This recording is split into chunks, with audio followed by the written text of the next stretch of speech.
বাড়িতে আজকে ছোট ভাই আর ভাস্তারা সবাই মিলে আজকে প্ল্যান করেছে তারা ভুলকানি খাবে। তো ভুলকানিটা হচ্ছে আপনাদের চড়ুইভাতি বা পিকনিক যাই বলেন। তো আজকে খেয়েছিলাম আমরা কলা পাতায় করে, খুবই স্পেশাল ভাবে আর কি। সেই শৈশবের দিনগুলো ফিরে পাওয়ার একটা আমেজই আলাদা।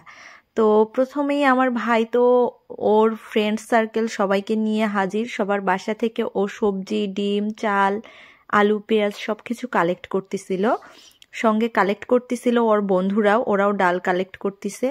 আমি আবার বের হলাম যে কি হইছে, ওরা কি কালেক্ট করতেছে দেখি। ওরা পিকনিক খাবে এই জন্য তোড়জোড় শুরু করে দিয়েছে। এইদিকে আম্মু আবার বাড়িতে নেই। আমি আবার ভাবলাম শুধু কি ওগুলা দিয়েই হবে, আরো কিছু সবজি অ্যাড করি। এই জন্য আমাদের গাছ থেকে কিছুটা পুঁইশাক তুলে নিলাম। তো এখন পুঁইশাকের পাতা অনেক ছোট ছোট, এখন পুঁইশাকের ফুল বের হচ্ছে আর কি।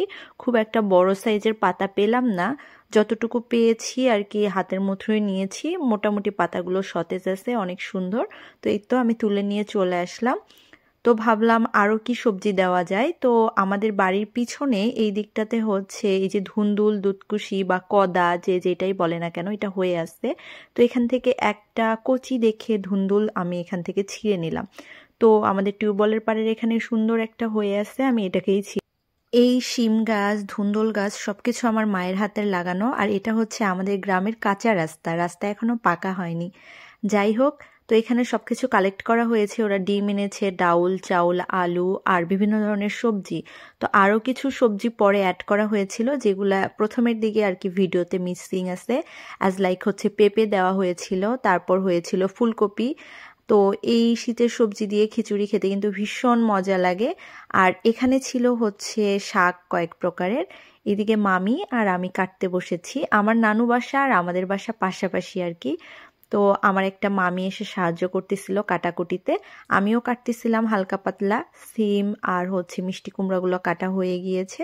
তারপর আমি এখানে পটল ছিলছিলাম, আর মামি হচ্ছে ধুন্দুলটা কাটতেছিল খুব সুন্দর করে। কতটা কচি ধুন্দুলটা দেখতেই পাচ্ছেন। এটা কিন্তু খিচুড়িতে দিলে একদম গলে যাবে, আইস থাকার কোনো ভয় নেই, এতটা কচি এইটা।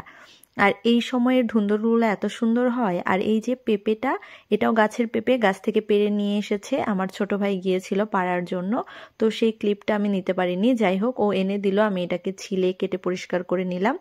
এদিকে ফুলকপি দেওয়া হয়েছে, বেগুন দেওয়া হয়েছে, আর কিছুটা ডাউল এখানে ভিজিয়ে রাখা হয়েছে। তো ডাউলটা পরিমাপ করা ছিল না, এটা হচ্ছে যে যতটা দিয়েছে সেইভাবেই ডাউল আর কি। আলু কুচি কুচি করা হয়েছে ভাজি করার জন্য। এইদিকে সবজিগুলো সব কাটা হয়েছে, এগুলো এখন ধুয়ে নেওয়ার পালা। আমি খুব সুন্দর করে ধুয়ে নিয়েছি, নিয়ে পাতিলে দিয়ে দিচ্ছি। তো সবজি খিচুড়িতে যত বেশি সবজি দেওয়া হয় আমার কাছে খিচুড়িটা তত মজা লাগে। আর এইদিকে কাঁচামরিচ, মশলা বাটে সবকিছু রেডি করে রাখছে আমার আর একটা মামি। তো 3-4 জন মামি এসেছিল কাজে সাহায্য করার জন্য, আম্মু ছিল না। পরে আম্মু এসেছে, তখন অনেকটাই অন্ধকার হয়ে গিয়েছে। তো এখন দিন তো ছোট, খুব তাড়াতাড়ি মাগরিবের আজান দেয়। আম্মু এসে খুব সুন্দর করে এগুলা হচ্ছে একসঙ্গে মশলা দিয়ে, তেল দিয়ে সবজি আর হচ্ছে মসুরের ডাউলটাকে মেখে নিচ্ছে। তার সঙ্গে দিয়েছে 3টা তেজপাতা। এগুলাকে মেখে নিয়ে সিদ্ধ করার জন্য দিয়ে দিবে চুলার উপরে। চালটাকে পরে দেওয়া হবে, ঠিক নামানোর 10 থেকে 15 মিনিট আগে চাল দিলেই কিন্তু রান্না কমপ্লিট হয়ে যাবে।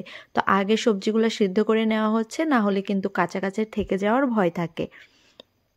আম্মু এখানে ম্যারিনেট করে নিয়েছে, এখন পানি দিবে। তো যে বাটনাটাতে মশলা বেটেছিল সেই বাটনাটা ধুয়ে দিল, মশলার পানিটুকু। তারপর এখানে দিয়ে দিল হচ্ছে এমনি পানি। আর এই তো সিদ্ধ করা হয়ে গিয়েছে, দেখতে পাচ্ছেন এটা নামিয়ে রাখা হয়েছে। এখন এখানে চাল ধুয়ে দিয়ে দেওয়া হয়েছে। চাল দেওয়ার পর এত পরিমাণে হয়েছে যে পাতিলে জায়গা হচ্ছিল না। প্রায় 3 কেজির মতো চাল দেওয়া হয়েছিল। আমরা ভয় পাচ্ছিলাম যে এই পাতিলটা হয়তো ছোট হয়ে যাবে, এটাতে আর কি এতগুলা চাল ধরবে না। তো আম্মু বলতেছিল যে ঢাকনা দিয়ে ঢেকে রেখে দিবে, তাহলে হচ্ছে খুব সুন্দরভাবে ফুটবে।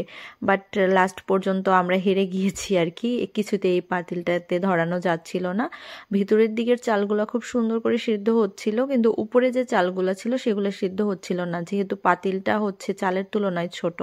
পরে যেই চালগুলো উপরের দিকে কম সিদ্ধ হয়েছে সেগুলোকে কড়াইয়ে দিয়ে হালকা একটু গরম পানি দিয়ে ঢেকে রাখা রাখা হয়েছিল সেগুলো সুন্দর সিদ্ধ হয়ে গিয়েছে। তো এই পর্যায়ে আমাদের খিচুড়ি রান্না শেষ। এখন এগুলোকে নামিয়ে নিচ্ছে আম্মু। একটা বড় একটা গামলা নিয়েছে। এই গামলাটা ব্যবহার হয় সাধারণত আমাদের বাসায় যখন কিষান হয়, জমিতে লোকেরা কাজ করে, কৃষকেরা, তখন তাদের খাবার দেওয়ার জন্য। যাই হোক, খিচুড়িটা নেমে রেখে আসা হয়েছে। এরপর চলে এসেছি আলু ভাজার জন্য। তো যেহেতু অনেকজন, অনেক বেশি আলু, তো আলুগুলা ছিলার মতো টাইম ছিল না, ওইভাবেই কুচি কুচি করে কাটা হয়েছে। এরপর এখানে আমি আমাদের এখানে এটাকে খন্তা বলে, খন্তার সাহায্যে খুব সুন্দর করে নেড়ে চেড়ে ভেজে নিলাম আলুটা। আলু ভাজা কমপ্লিট, নামিয়ে নেওয়া হয়েছে। এরপর দেওয়া হয়েছিল ডিম সিদ্ধ, ডিমটাকেও ভাজে আবার নেমে রাখা হয়েছে আর কি।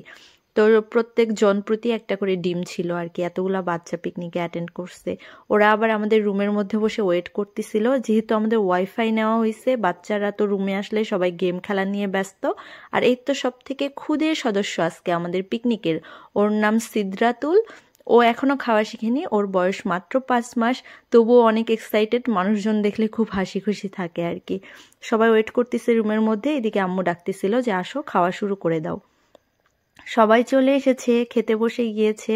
আমি তো খাওয়ার পরে ভয়েসটা দিচ্ছি, বাট এই ভিডিওটা দেখার সময় আমার মুখে আবারও পানি চলে আসতেছে খাওয়ার জন্য। এত মজা হয়েছিল খিচুড়ি, আলু ভাজি আর ডিম ভাজিটা। তো খুব মজা করে সবাই খেয়েছে। আর এই যে কলা পাতায় খাওয়ার এই আমেজটা, এটা আগের দিনে আমাদের এখানে মিলাদ মাহফিল হলে এভাবে খেতে দিত, এখন খুব একটা দেখা যায় না। তো ভাবলাম যে আগের দিনের একটা ভেভ নিয়ে আসি, খুব ভালো লাগবে। সবসময় তো প্লেটে খাওয়া হয়, একদিন কলা পাতায় খেয়ে দেখি কেমন লাগে। তো সবাই আমরা কলা পাতায় খাচ্ছিলাম। বাচ্চারা প্রথমে বসে গিয়েছে খাওয়ার জন্য, ওরা অনেক মজা করে খাচ্ছিল। আর ও উমর, ও এখানে নানু বাড়িতে ঘুরতে এসেছে আর কি, ওর নানু বাসা এখানে। আর এগুলো সব আমার ছোট ছোট ভাই, আর একটা আমার চাচা আছে সম্পর্কে, যেও ছোট পিচ্চি আর কি। আর সবাই মজা করে খাচ্ছিল, হাসাহাসি করতেছিল। আর এই তো মাঝখানে আমার আম্মু বসে আছে, আমার আম্মু সবাইকে সার্ভ করতেছিল। তো লাস্টে আমার ভিডিও ক্লিপ নেওয়া শেষ হয়ে গেলে আমিও বসে পড়েছিলাম সারিতে সবার মাঝে খাওয়ার জন্য। সবার মাঝে খেতে কিন্তু ভীষণ মজা লাগে, আমার তো খুব ভাল লাগে এই ধরনের চড়ুই ভাতি বা ভুলকানি খেতে। আপনাদের কাদের কাদের পছন্দ অবশ্যই জানাবেন। তো মেয়েরাও আমরা বসে গিয়েছি। এই পর্যন্ত খাওয়া প্রায় অনেকেরই শেষ, ওরা উঠে চলে গিয়েছে। ভিডিওটি শেষ পর্যন্ত দেখার জন্য আপনাদেরকে জানাই অসংখ্য ধন্যবাদ।